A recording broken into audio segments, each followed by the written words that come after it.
বাংলাদেশ সচিবালয়ের নিরাপত্তা ব্যবস্থায় আমূল পরিবর্তনের উদ্যোগ নিয়েছে সরকার। পুরনোদের সরিয়ে পদায়ন করা হচ্ছে নতুনদের। একই সঙ্গে সচিবালয়ের প্রবেশাধিকার নিয়ন্ত্রণে এনআইডি নির্ভর ডিজিটাল যাচাইকরণ সহ আধুনিক প্রযুক্তি ব্যবহারের মাধ্যমে সাজানো হচ্ছে পুরনো নিরাপত্তা কাঠামোকে। 2024 সালের 5 আগস্টের আগে সচিবালয়ে পদায়ন পাওয়া 169 জন পুলিশ সদস্যকে সরিয়ে সেখানে নতুন ও দক্ষ জনবল নিয়োগের প্রক্রিয়া শুরু করা হয়েছে। এরই অংশ হিসেবে ইতোমধ্যেই বদলি করা হয়েছে 82 জনকে। 5 জুলাই প্রকাশিত কয়েকটি গণমাধ্যমের প্রতিবেদনে উল্লেখ করা হয়, গত মাসে পুলিশ মহাপরিদর্শকের কাছে একটি চিঠি পাঠানো হয় স্বরাষ্ট্র মন্ত্রণালয়ের নিরাপত্তা শাখা থেকে। সেখানে সচিবালয়ের নিরাপত্তায় নিয়োজিত পুলিশ সদস্যদের পদায়ন নিয়ে পর্যালোচনা করা হয়। দেখা যায় 2024 সালের 5 আগস্টের আগে দায়িত্ব পাওয়া উল্লেখযোগ্য সংখ্যক সদস্য এখনও বহাল রয়েছেন।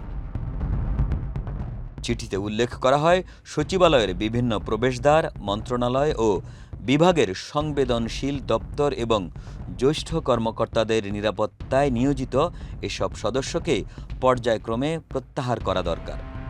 তাদের জায়গায় সিকিউরিটি ক্লিয়ারেন্স পাওয়া নতুন ও দক্ষ সদস্যদের দায়িত্ব দেওয়া প্রয়োজন। বদলি তালিকায় রয়েছেন 3 জন পুলিশ পরিদর্শক, 1 জন সার্জেন্ট, 5 জন এসআই। এছাড়া 16 জন এএসআই, 12 জন নায়েক এবং 132 জন কনস্টেবল। পর্যায়ক্রমে সবাইকে বদলি করা হবে, এমনটাই জানায় স্বরাষ্ট্র মন্ত্রণালয়। এ বিষয়ে স্বরাষ্ট্র মন্ত্রণালয়ের উপসচিব কাজী আরিফুর গণমাধ্যমকে জানান, সচিবালয়ে দায়িত্বে থাকা 24-এর 5 আগস্টের আগের দায়িত্বরত পুলিশ ফোর্স ধাপে ধাপে সরিয়ে নেওয়া হচ্ছে।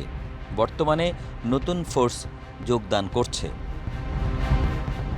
সচিবালয়ের নিরাপত্তাকে দীর্ঘমেয়াদে আরও কার্যকর, প্রযুক্তি নির্ভর ও জবাবদিহিমূলক করতে বিভিন্ন পদক্ষেপ বাস্তবায়ন করছে স্বরাষ্ট্র মন্ত্রণালয়। দর্শনার্থী নিয়ন্ত্রণ, ডিজিটাল পরিচয় যাচাই, অতিরিক্ত সিসি ক্যামেরা স্থাপন, গেট ব্যবস্থাপনায় পরিবর্তন এবং ভিজিটর ম্যানেজমেন্ট আধুনিকায়নে নেওয়া হচ্ছে প্রযুক্তি নির্ভর বেশ কিছু পদক্ষেপ।